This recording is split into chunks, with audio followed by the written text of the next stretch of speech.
Hepinize merhabalar. Gülay'ın Mutfağı YouTube kanalıma ve mutfağıma hoş geldiniz. Bugün enfes lezzeti ve kıvamıyla favoriniz olacak humus tarifi paylaşacağım. İkram sofralarının vazgeçilmez mezesi olan humus, kolay hazırlanabilir olması ve lezzetiyle de çokça tercih edilen mezeler arasında. Gülay'ın Mutfağı YouTube kanalımda mutfağa dair daha birçok tarif bulabilir, abone olup bildirim zilini açarak yeni videolarımı takip edebilirsiniz. Humus tarifimiz için 1 su bardağı nohutu bir gece önceden veya en az 4-5 saat öncesinden sıcak suyla ıslarsanız pişirmeniz çok daha kolay olacaktır. İçerisine çay kaşığının ucuyla biraz karbonat eklerseniz hem nohutun yumuşamasını sağlar hem de haşlanma süresini kısaltır. Islattığımız nohutlarımızı tenceremizin içerisine alalım. Ben düdüklü tencere kullanmayı tercih ediyorum. Elbette daha kısa sürede 20-25 dakikada nohutlarınız kolaylıkla pişecektir. Eğer düdüklü tencere kullanmak istemiyorsanız 40-45 dakika normal tencerede haşlamalısınız. Nohutların üzerine geçecek miktarda sıcak su bırakalım ve üzerine 1 çay kaşığı tuz ilave ederek nohutlarımızı pişirelim. Nohutları pişirdim arkadaşlar. Tarifim için 1,5 su bardağı nohut kullanacağım. Nohutları bir kasenin içerisine alarak üzerine soğuk su ekleyelim ve mümkün olduğunca kabuklarını soymaya çalışalım. Güzel bir humus kıvamı elde etmek istiyorsanız nohutların kabuklarını elinizden geldiğince soymaya çalışın. Eğer nohutları güzelce haşlamışsanız ve daha sonra bu şekilde soğuk suya bıraktıysanız kabuklarını çok rahatlıkla soyabilirsiniz.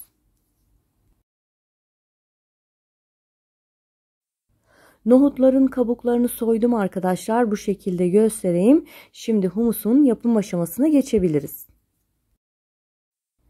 1,5 su bardağı nohutun üzerine yarım çay bardağı tahin, yarım çay bardağı da zeytinyağı ilave edelim. Yarım çay bardağı da su ilave ettiğimiz humusumuza şöyle büyükçe bir diş sarımsak rendeliyorum. Eğer sarımsaklarınız küçükse 2 diş de kullanabilirsiniz.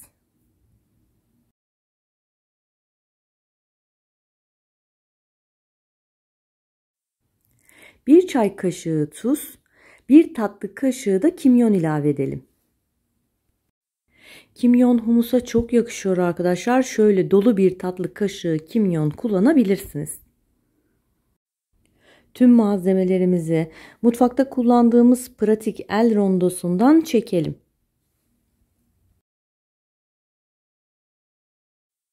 Humusu bu şekilde pratik bir çırpıcıdan geçirirken ara ara kaşık yardımıyla karıştırmanız gerekir.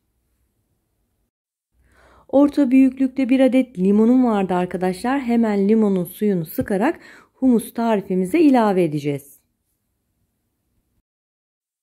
Humusun hafif ekşimsi tadı limonundan geliyor arkadaşlar. Şöyle orta büyüklükte bir adet limon suyu humus tarifimiz için yeterli olacaktır. Rondomun kapağını kapatıyorum ve hemen humusu çırpıcıdan geçirmeye devam ediyorum.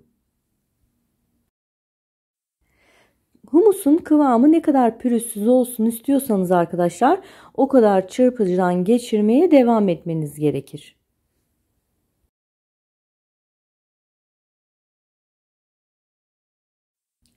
Rondomun kapağını açıp humusun kıvamını kontrol edeceğim arkadaşlar. Kıvamı gayet pürüzsüz ve akışkan olmuş.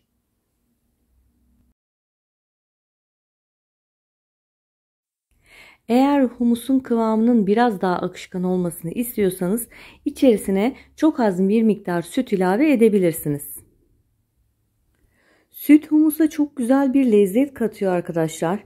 Biliyorsunuz humus durdukça biraz kıvamı koyulaşıyor. Süt ilavesiyle humusun daha da akışkan bir kıvam almasını sağlayabilirsiniz.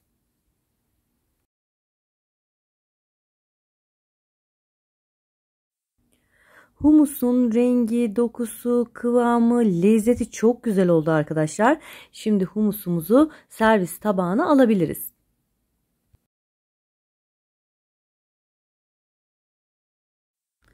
Humusu servis tabağına aldıktan sonra üzerini zeytinyağı, kırmızı biber, maydanoz veya biraz nohutla süsleyebilirsiniz.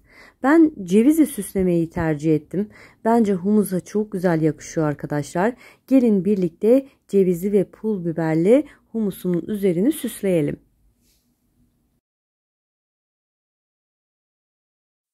Küçük bir sos tavasına 3 yemek kaşığı kadar zeytinyağı ve üzerine minik bir kase irice doğranmış ceviz ilave edelim. Tavayı ocağa alarak cevizi zeytinyağında birkaç dakika soteleyelim. Üzerine 1 tatlı kaşığı kırmızı toz biber ilave ederek karıştıralım.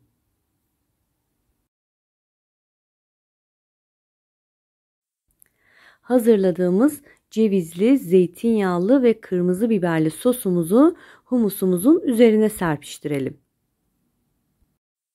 Kalan yağını da humusun üzerine gezdirdikten sonra humusumuz servise hazır hale gelecek. Humus için kullandığım tüm malzemeleri ölçüleriyle birlikte açıklama bölümüne yazacağım arkadaşlar. Oradan bakabilirsiniz. Ve açıklama bölümüne bıraktığım linkleri tıklayarak diğer sosyal medya hesaplarımdan da takip edebilirsiniz. Enfes lezzeti ve kıvamıyla favoriniz olacak humus tarifini hızlı bir şekilde anlatmaya çalıştım. Umarım videomu beğenmişsinizdir. Videolarımın devamının gelmesi için lütfen beğen butonuna basmayı ve yorum yapmayı unutmayalım. Yiyen herkesin çok beğendiği, ikram sofralarının vazgeçilmez mezesi humus tarifimi gönül rahatlığıyla hazırlayabilirsiniz.